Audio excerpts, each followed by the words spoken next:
Hello, welcome to this edition of the umgoblue.com podcast. This is Phil Callahan along with Clint Derringer. The biggest thing is that you're not going to win the game talking. You're not going to win the game with all the extra stuff. So, uh, conscious effort on just attacking what we need to attack to win the football game. The fans, the crowd, their players talking, people talk. That doesn't matter. So we have to worry about executing and putting in the work to go win the game. That's it. Don't worry about all the other stuff that can harp you from exerting energy on things you don't need to exert on.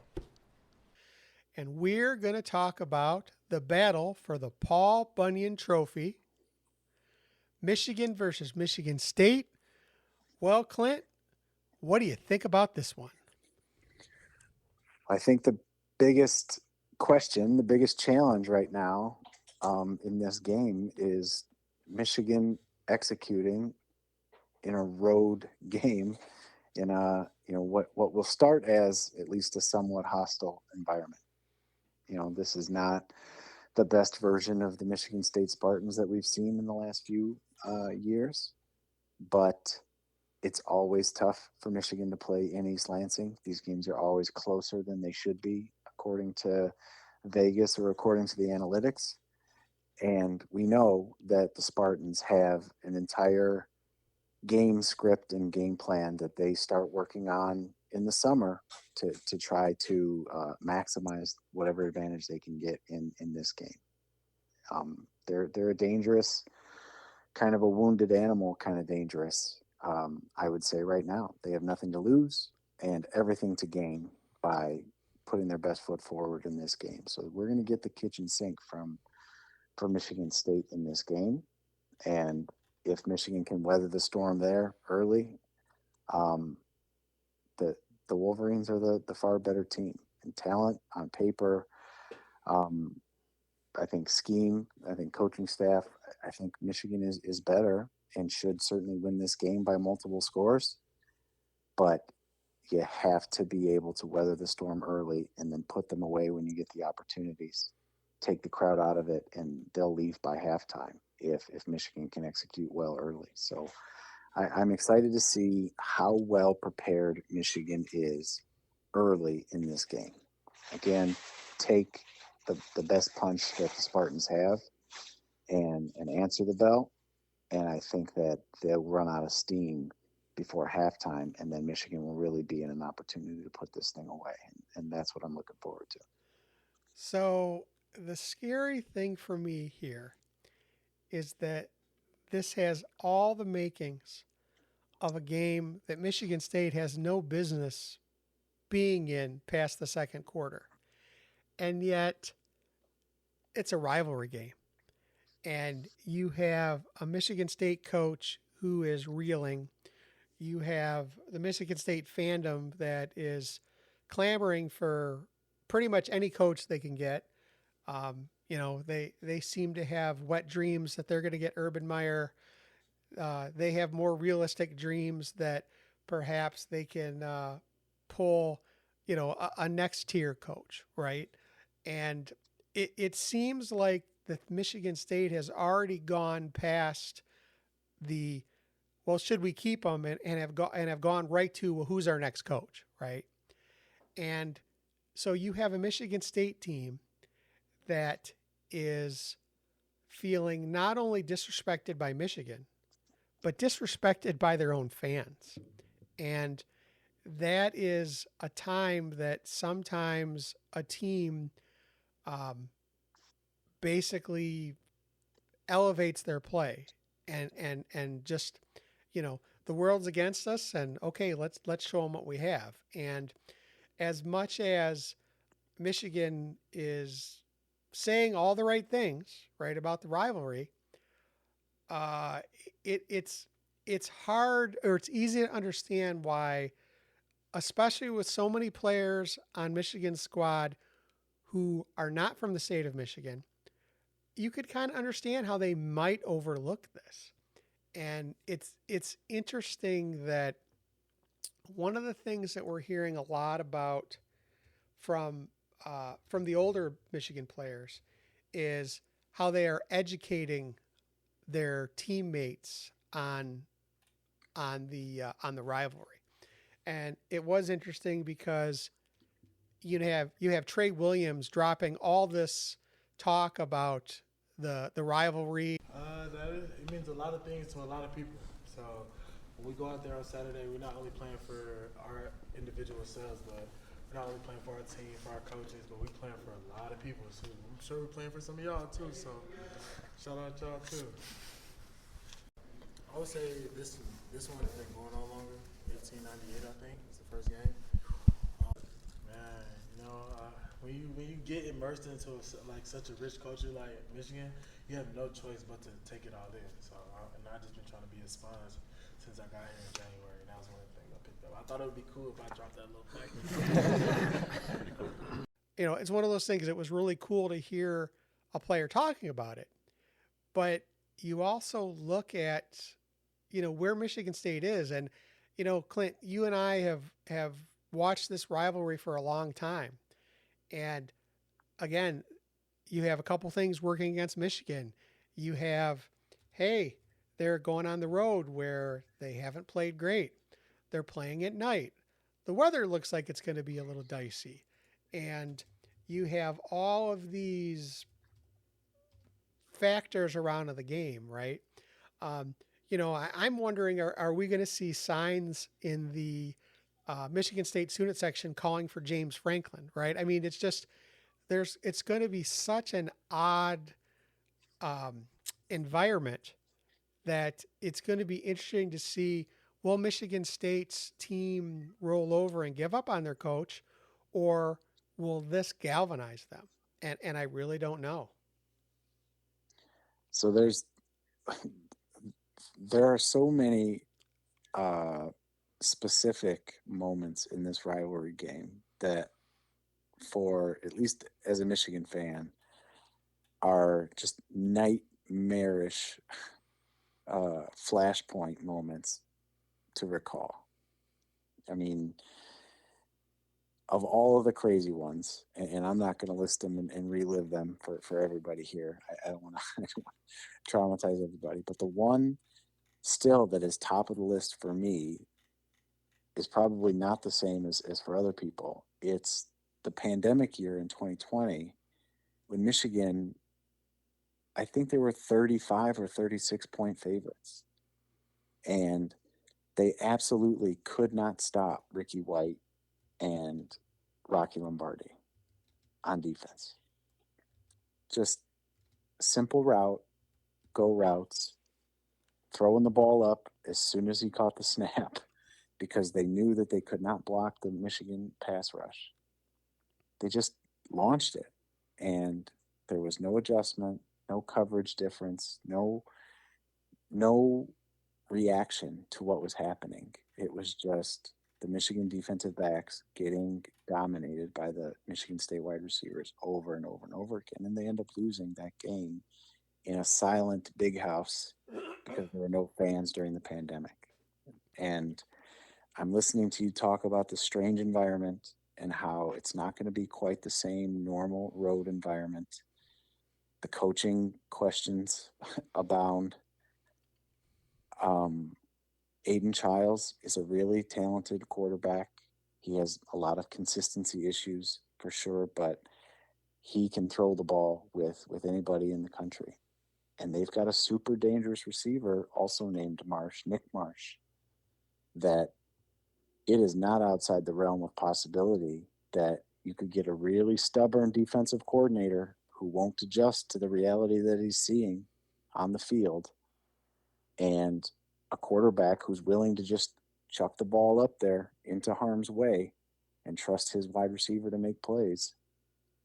And if Michigan's secondary is not making a play on the ball, if Wink Martindale insists on dialing up more and more pressure, even though their reaction is to just get the ball out as quick as possible in under 2 seconds, the recipe is there for this same nightmare that we saw in 2020.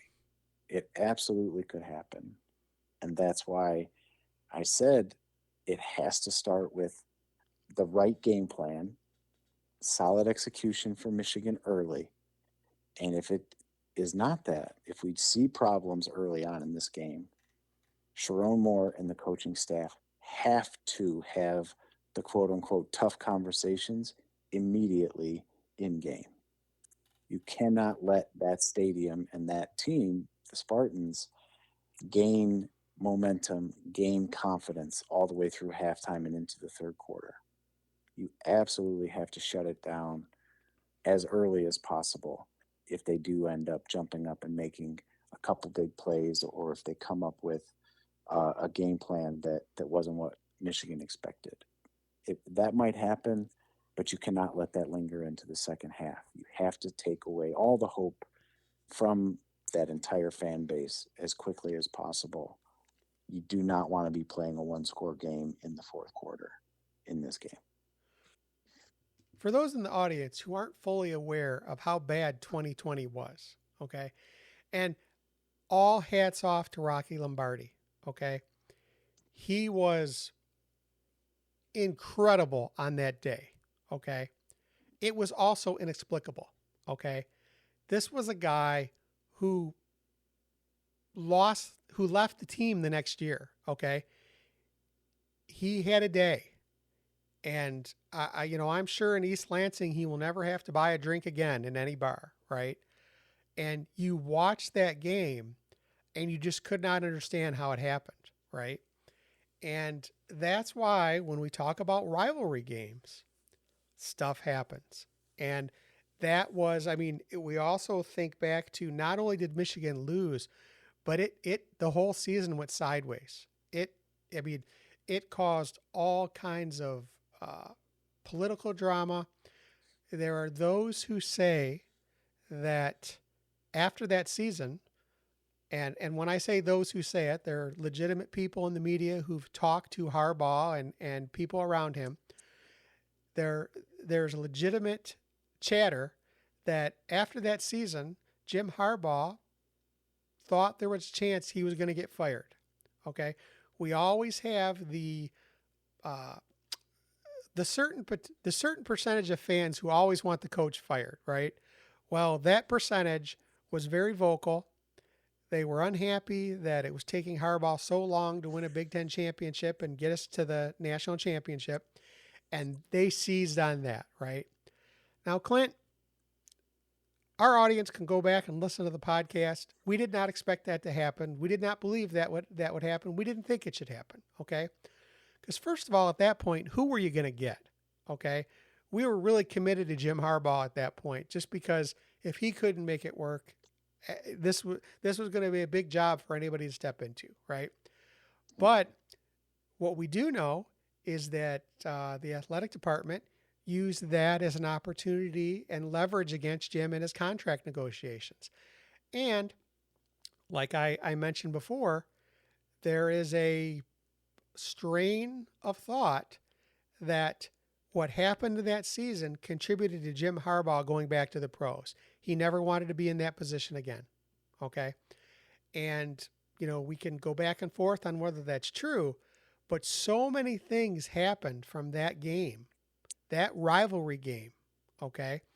And we can go back to the rivalry game where, Michigan State blocked the punt and returned it at Michigan Stadium, right? Mm. It's a rivalry game. Things happen. You have, an incredible random number generator, and there are definitely some extra random things that happen that happens in rivalry games. Now, there are things that we know that will happen. Okay, we had Gio El-Hadi talking this week. There's gonna be chirpiness. There's gonna be stuff after plays. We know that. We know how this goes, but just worry about winning the game and playing our best. And there's going to be chirpiness, right? We had Sherrone Moore talking about his introduction to the rivalry. Yeah, it was pretty intense. It's 2018. It was Devin Bush stomping on the field. So I got a quick one to that one. So I was holding Devin back while he was trying to fight half their team. So I got introduced fast. But that was a good game. So I remember we had all 4 seasons in that game. It snowed, it rained, it was sunny, it was windy, it was everything. So, but yeah, that was my introduction to the game is the Devin Bush and 2020 and 2018. So we know that there are players and coaches on the Michigan side who understand what they're getting into. Okay. And yet, it's a rivalry game. The other thing that I thought was really cool this week is we had Blake Frazier, on the offensive line who, basically got put into game action because of the injury. He talked about being a Michigan fan his whole life and knowing exactly what this rivalry is about. It's great, especially with me, like growing up, a Michigan fan, especially, like I know what this game means. So I'm just excited, it's especially being a night game at East Lansing. It's going to be a good opportunity to, see what we've got as a team. Does your dad talk to you at all about what it's like to play in this game? Oh, for sure. I've known what it's like to play in this game since I was 5 years old. So. What were your takeaways from him, or just in general about what this game is? Just it's the state championship. The whole state bragging rights depend on it. So, you give it everything you got and expect that records don't matter. You're going to get their best shot no matter what. So. Also, another big moment after a loss. Max Bredesen talked about the team meeting they had after the Michigan State loss up there. What do you remember about specifically like a guy like Aiden Hutchinson and how he led you guys after that 2021 MSU game? That shaped how you were approaching this week. Yeah, like that player-led meeting after that was like one of the biggest like welcome to college football moments I've been a part of. Like seeing those leaders step up there, like after a loss, like a tough loss, and seeing what those guys were about and like what the direction of Michigan football was going to go forward. It's like that was definitely a huge moment, that player-led meeting. So being able to learn from those guys, like what they did. So this is my freshman year, but remembering what they were like, remembering how they navigated this game, definitely big for what this game's about. And what struck me about that is, that was a difficult conversation, very similar to the difficult conversation that they had after USC. So the question here is, how much of the rivalry will disrupt what we expect and what you see on paper? And, it just as the Washington game was a litmus test on whether Sherrone had lost this team and whether Wink Martindale had lost the defense, I feel that's where the Michigan State coach is right now, is that if they come in and play well, and make a good accounting of themselves, that could change his narrative. If they come in and get blown out, it could be a long week in East Lansing. Well, I already kind of rehashed the horror of the 2020 game. I had never felt so dumb personally in this particular role of talking about Michigan football with you and trying my best to use analytics to make predictions. I've never had a guess. I've never had a prediction that was so far off as that second game in 2020. Not only were they 30-something point favorites, I thought Michigan was going to cover. I thought Michigan was going to win by 40 or plus, and they lost the game outright. But the 2021 game, where both teams were really, really good, and they played a really, really good football game in 2021 that Michigan ended up losing, that is a good kind of analog for where this particular team is for Michigan. I think Michigan is a good team, right? But I'm stuck right now on whether this team is more like the 2021 Michigan team that turned the entire program around and played championship football, or if they're more like the 2019 team that was only one step removed from cratering and almost getting Jim Harbaugh fired. So we see flashes of both. We see flashes of greatness in all three phases, but there's a lack of consistency, like we said in our last episode. And another big question mark, especially in a rivalry game, is how well this team and the leaders of this team can manage the emotions that come with playing in this game. It's going to be chippy. It always is. Sometimes it gets extra chippy and it gets carried away. And we've seen incidents off the field that have been a total debacle.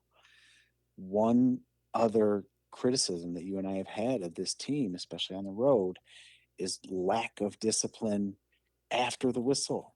Stupid penalties on both sides of the ball, killing a drive on offense or extending a drive on the defense.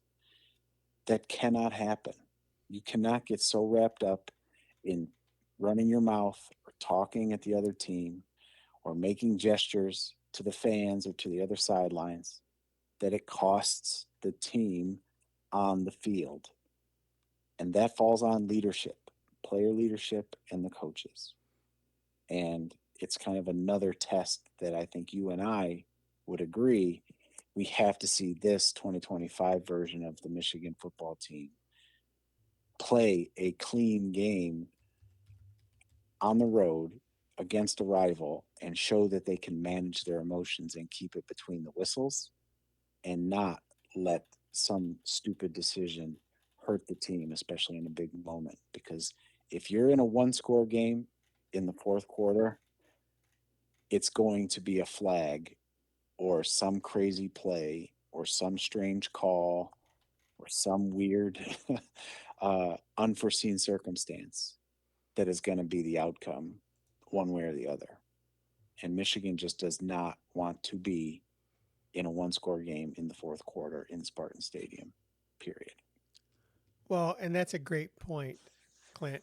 One of the things that Blake Frazier talked about. Yeah, it's an emotional game, but we talk all the time about playing with passion and not emotion. So I think it's important that you understand what this game means and you find a way to put your heart and soul into it.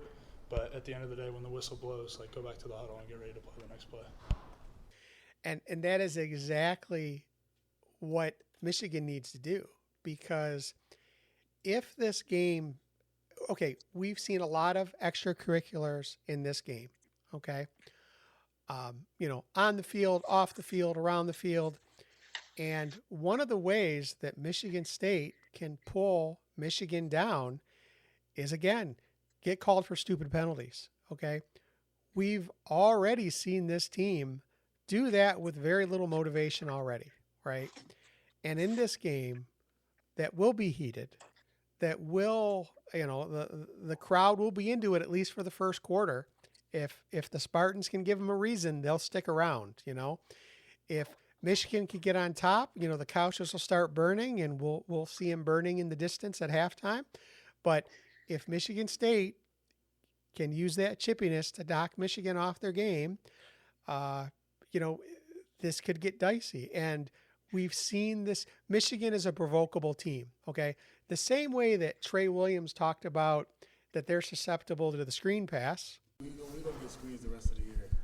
After we put on tape, what we put on tape versus USC, any offense would be stupid not to run screen against us. This team is also susceptible to being provoked.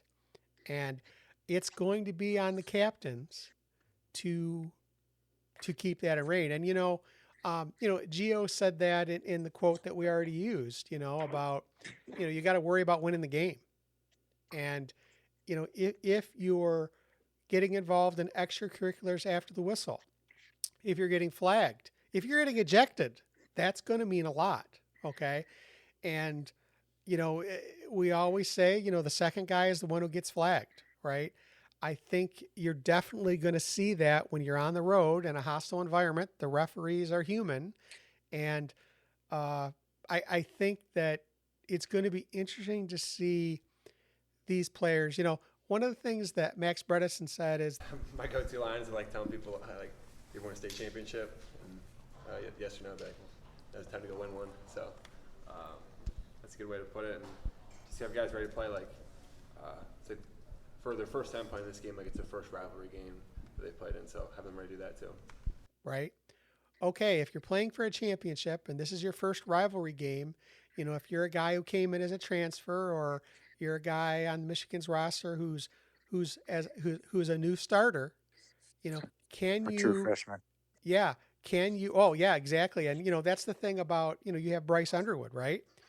he's marinated in this rivalry his whole life. Okay, he's lived in the state. So you're going to have a true freshman at quarterback. You're going to have two redshirt freshmen as tackles. Okay. You have a Michigan defense that is very provocable. How can the captains rein that emotion in and focus on the task at hand? And I think if last week was a testament or a litmus test on if the team as a whole was still responding to Sherrone and responding to Wink, I think the challenge this week will be are the captains able to rein their players in? And I think that's going to be something I'll be watching for right out of the gate. 100%. And the reason that we're talking about these things, these culture type things and focus and discipline type things, is because the really good news is the Michigan offensive unit is head and shoulders better than the state defensive unit. Michigan's defensive unit is head and shoulders better than the offensive unit. Although, again, I think Aiden Childs and Nick Marsh are both legit playmakers, and they could jump up and bite you at any given moment. In special teams, both directions, kicking and returning, Michigan is head and shoulders better than the Michigan State unit. So it's literally a challenge of doing the fundamental things in all three phases and not letting all the rest of this pull you down and make huge mistakes. I think, turning the ball over or not turning the ball over is a huge part. If there's no turnovers either way, that's good for Michigan. if they create turnovers and Aiden Childs, that's fine. But Michigan would be perfectly fine with 0 turnovers for both teams. You don't need a lot of variability to win this game. You need to just keep executing your game plan on all three phases. And I not only reining in the emotion after the whistle, but making sure that everybody is executing their own job all the way through the play. We have to see the offensive line finishing their blocks to the whistle without letting it turn into unnecessary roughness and extracurriculars that can affect the team. And my last biggest concern, we've seen already this year how important Jayshon Barham is to the defensive unit as a playmaker. And he did not play the first half in Oklahoma because of a targeting call. And the biggest piece of the targeting call or that penalty in particular is playing under control, being able to go into those collisions at full speed, but still control your body and your head position enough that you're not drawing a penalty like that. All of these are mental and emotional challenges, because if it's just about X's and O's and playing football and making plays, Michigan will be fine. But if it turns into something that looks weird or feels like it's got the chance to go sideways, then Michigan it does not want to be playing with fire like that in Spartan Stadium. So another thing that came up in this past week was, so Sherrone took some grief wearing his work coat, right? And we know that started in the Harbaugh era. And, the internet went crazy with memes, which were quite hilarious. But it was interesting because, Sherrone addressed that. We're back. Guess it worked, huh? No, I heard about them. So that's pretty funny. That's all good. But I'm just concerned with winning, so it doesn't matter. What was good about it was I really liked that he just didn't ignore it. But what I really liked was the players talking about it, right? Pretty much every player got asked if they had seen the memes, and some of them would say no and giggle, right? And you knew they had, okay? But one of the interesting things for me was Trey Williams. You seen the Sherrone Moore memes? Yeah. I saw him, and I was coming out here to support my coach, man. I'm working right with him. You feel me? So, yeah, we working. Did you think they were funny? Yeah. Nah, they wasn't that funny. Man, they're one of the hardest working guys in the building. That's another thing about coming here. Like people were like laughing about this. Like we take this really seriously. Like you're not just gonna see anybody wearing this. Like it means something. Like it means something to everybody in this building. And when we come in here, it's about business, it's about work, and we want to be the best team we could possibly be. So, yeah, he's one of the hardest workers I know, one of the best leaders I've ever been around, and somebody who, from what I've known, has really grown up into that role. He might not have always been that, but for the 9-10 months I've been here, he's been the epitome of a Michigan man, what I form my opinion of a Michigan man should be. What was your reaction when you got that shirt? Man, I was smiling from ear to ear. I was like, okay, man. You know, this is my first time wearing it. I wore it just for y'all, for real. So, yeah. Are you gonna wear it the rest of the night, out and about? I might go to sleep in it for real. What I liked about it was this was a team that was in on the joke, okay? And as much as Sherrone denied that he'd seen any of them, right? Also with a laugh, right? I would bet that the players kind of gave him the business about it, okay? And there's that kind of camaraderie. There's that kind of, hey, us against the world. You know, when Jim was here, it was Michigan versus everybody, right? And when, when you're under fire and you can joke about things, that shows a good culture, right? And I think that's how I took all the chatter about the coats and questioning about the memes that that definitely this team is not above kind of giving Sherrone the business about something in a good way and bouncing back, right? Like, again, we talked about how perhaps the Michigan State fandom turning against the Spartans would inspire them. Well, listen, one of the big things that Jim Harbaugh did, okay, anything that happened, he basically created a culture that they just ignored it and kept going, right? And that's how I looked at this, tempest in a teacup with the internet memes is, oh, that's everybody taking shots at us. Yep, let's go get the job done.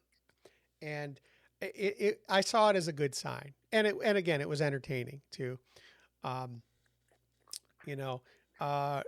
kind of denied seeing any of them. I thought it would have been really funny if we brought in a poster board with the top 4 and let him pick, which one he thought was funny. I definitely have my favorite, but you could definitely tell that the players had seen it and were kind of joking about it. So hopefully this team is the right combination of focused and get loose heading into this rivalry game, and they'll be able to put together a strong performance. Again, on the road in a hostile environment for at least a quarter, and they don't want to give them any reason to stick around longer than that. Yeah, 100%. And the message that came with the coat and the shirt, going back to work, was the right message, right? The joke got kind of lampooned. The all of your points about showing that the players and the coaches can kind of give and take is good. It's good balance in relationships, like a family, like what we heard from Trey during the media availability. All of that is good stuff.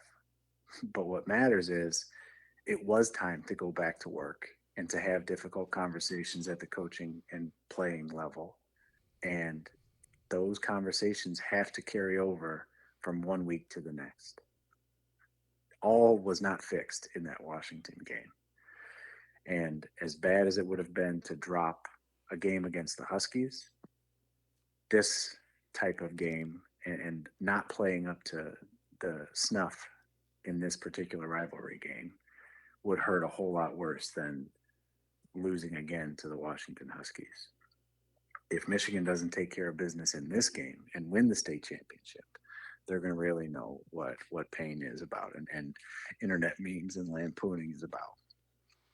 This is what we felt it all off season when our worst team of the last 5 seasons, the 24 version of the Michigan Wolverines, went into Columbus and beat the eventual national champions. We will hold on to that year and that laughing point against the Buckeyes forever. And that's the opportunity right now that's on the table for the Spartans. And for Michigan to avoid that catastrophe, they have to take care of the fundamentals and do the same things that they had those difficult conversations about last week.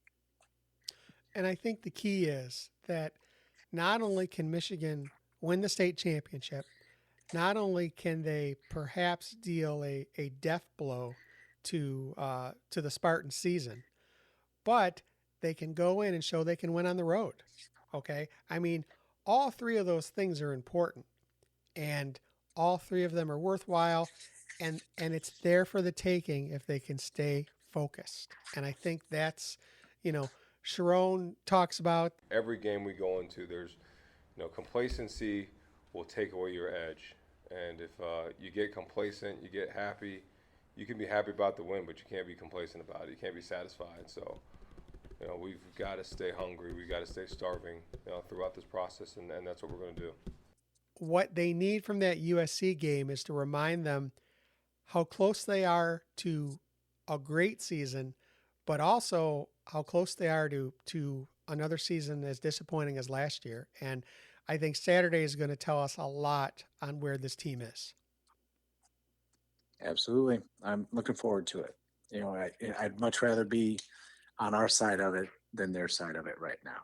Even though it's a great opportunity for them to save their season, I'd much rather have the much better team and the freshman quarterback who was the number one recruit in the country, and guys that are talking about the state championship with the memory of how well Michigan has played in this particular game for the last 2 seasons, 3 seasons. So it's a positive. It's a positive, and I'd certainly rather be in our position with a much better team. So do what needs to get done, take care of business, and we'll keep making chef memes and all of the other Sherrone Moore memes after wins, and we can laugh about it. Also, I thought it was really great that they're talking about the Paul Bunyan Trophy. And, honestly, I think it's a really ugly trophy, but I'd much rather have it be here in Ann Arbor. And, Trey Williams was talking about One of the coolest trophies in sports. You don't like it? You ain't seen it with the yellow pants and the helmet. It looks better with the yellow pants and the helmet for sure. Who on the team resembles Paul Bunyan the most? Ooh. See, I would say Ghetto, but Ghetto's 5'7". But maybe Ben Roebuck. Maybe Ben Roebuck, 6'7", big tall guy, 6'7". beard, you know what I'm saying? Looks like a lumberjack. I'll say him. That's Ben Roebuck. So it's good to see that the team is having fun with the rivalry.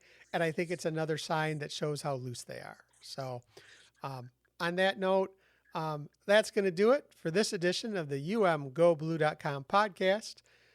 This is Phil Callahan along with Clint Derringer. Go Blue. Go Blue. Oh, yeah, 100%. Records don't matter. The records do not matter in this game. So you can't look at the past and say, oh, they're going to do that. No, we're going to get everything they got. We're going to get their best. They're going to get our best. So it'll be a great game, be a physical game, be a great atmosphere. So that's all we can worry about. Thank you for listening to the UMGoBlue.com podcast. All rights reserved.